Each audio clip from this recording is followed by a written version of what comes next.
Good morning. Phone tapping కేసులో arrest నుంచి శ్రవణ్ కుమార్కు ఉపశమనం. ఇది ఈ ఫోన్ ట్యాపింగ్లో ఇద్దరు ప్రముఖులు, ప్రభాకర్ రావు అండ్ శ్రవణ్ కుమార్. శ్రవణ్ కుమార్ ఎవరు ఏంటి అనేది మనం అధ్యయనం చేసి విశ్లేషణ చేసినట్లయితే, ఈయనకు ఫోన్ ట్యాపింగ్ కేసులో రేవంత్ రెడ్డి ఇంటి దగ్గర ఇవన్నీ పెట్టి ఇవన్నీ చేసిన వ్యక్తిలో ఆయనే. కానీ ఇప్పుడు ఈ ప్రభుత్వం ఒక విజయాన్ని సాధించింది, రేవంత్ రెడ్డి సర్కార్. ఎందుకంటే ఈ దృఢ నిశ్చయంతో వీళ్ళు ఎప్పుడైతే వీళ్ళ మీద కేసు నమోదైందో పెట్టకుండా వెళ్ళిపోయారు అమెరికాకు. అయితే ఇక్కడ వీళ్ళు ముందస్తు బెయిల్కు రకరకాలైనటువంటి కోర్టు ప్రాసెస్లో వెళ్తూ ఉన్నారు. వెళ్ళినప్పుడు తెలంగాణ హైకోర్టులో వీళ్ళకు చుక్కెదురైతే దానికి సుప్రీంకోర్టు పోవడం మనం చూస్తున్నాం. అదేవిధంగా ఈ యొక్క సుప్రీంకోర్టులో జారీ అయినటువంటి ఉపశమనం అనేటువంటి వార్తను మనం చూస్తున్నాం. ముఖ్యంగా ఈ యొక్క కోర్టు చెప్పినటువంటి అంశం ఏంటంటే, మనము వాళ్ళకు ఉపశమనం ఇస్తే ఇండియాకు వస్తాడని, ఇండియాకు వచ్చి ఇక్కడ మధ్యంతరంగా ఆయన అరెస్ట్ చేయొద్దని, అదేవిధంగా ఈయనకు విచారణకు సహకరించాలని చెప్పి కోర్టు తీర్పు ఇవ్వడం జరిగింది. ఎందుకు ఆ విధంగా చెప్పింది అని అంటే, ఇది పూర్తిగా కాంగ్రెస్ ప్రభుత్వం విజయంగానే భావిస్తూ ఉన్నది. లేనిపోని లాజిక్లు మాట్లాడుతూ సిఆర్పి 41A నోటీస్ కూడా పంపలేదని తెలిపారు. ఆ వాదనలు రాష్ట్ర ప్రభుత్వ న్యాయవాది తప్పుపట్టారు. అతను ఏడాది కాలంగా పరారీలో ఉన్నారని, మధ్యంతర ఉపశమనం కల్పించవద్దని ధర్మాసనానికి విన్నవించారు. అప్పుడు జస్టిస్ బివి నాగరత్నం జోక్యం చేసుకుంటూ, పిటిషనర్ మీరు ఆ రోజు అరెస్ట్ చేయగలరా అని ప్రశ్నించారు. రాష్ట్ర ప్రభుత్వ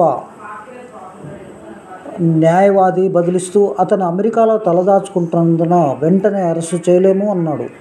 జస్టిస్ బివి నాగరత్న స్పందిస్తూ, వెంటనే రాష్ట్ర ప్రభుత్వం నిందితులను తిరిగి రప్పించేందుకు అధికారిక ప్రక్రియను మొదలుపెట్టాలని సూచించారు. ఇప్పుడు అతనికి కల్పిస్తున్న మధ్యంతర ఉపశమనం వల్ల రాష్ట్ర ప్రభుత్వానికే ప్రయోజనం ఉంటుందని చెప్పడం జరిగింది. కోర్టు ఉత్తర్వులు స్పందించి అతను భారత్ తిరిగి రావాల్సి ఉంటుందని పేర్కొన్నారు. ఒకవేళ ఇప్పుడు మధ్యంతర ఉపశమనం కల్పించకపోతే అతను ఎప్పుడూ భారత్కు తిరిగి రాని అభిప్రాయపడ్డారు. ఇప్పుడు దర్యాప్తునకు హాజరు కావాలని పోలీసులు నోటీసులు జారీ చేస్తే తప్పకుండా భారత్కు తిరిగి రావాల్సిందేనని పేర్కొన్నారు.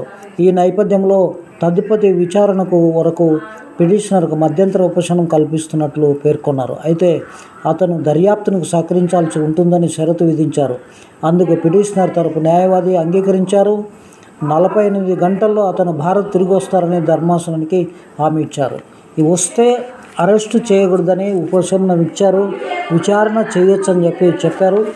ఇది తెలంగాణ ప్రభుత్వం, రేవంత్ రెడ్డి ప్రభుత్వం ఈ ఫోన్ ట్యాపింగ్ కేసులో శ్రవణ్ కుమార్ మీద విజయాన్ని సాధించింది. ఇంకా most wanted man Prabhakar Rao గారు ఉన్నారు.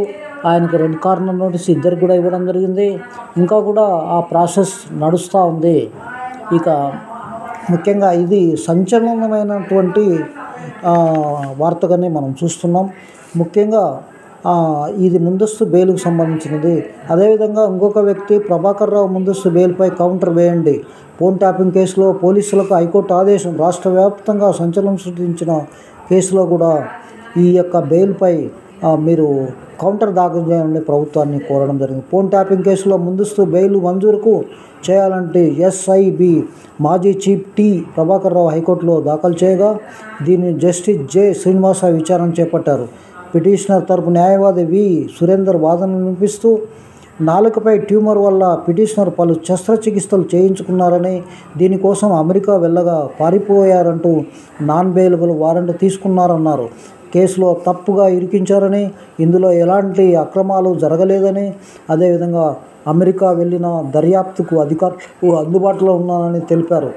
ఇది కౌంటర్ దాఖలు చేయాలని పబ్లిక్ ప్రాసిక్యూటర్ను ఆదేశిస్తూ విచారణ ఏప్రిల్ 1కి వాయిదా వేశారు. ఇది పురోగతికి చిహ్నంగానే మనం భావిస్తాం. బీఆర్ఎస్కు మైనస్గా భావిద్దాం. కాంగ్రెస్ ఉన్నటువంటి ముఖ్యమంత్రి గారు ఇది ముఖ్యంగా మంచి పర్ఫార్మెన్స్ చూపిస్తున్నట్టు భావిస్తూ ఈ వీడియో చేయడం. నా పేరు Y Chennakeshwara Reddy. Please subscribe my channel. Thank you very much.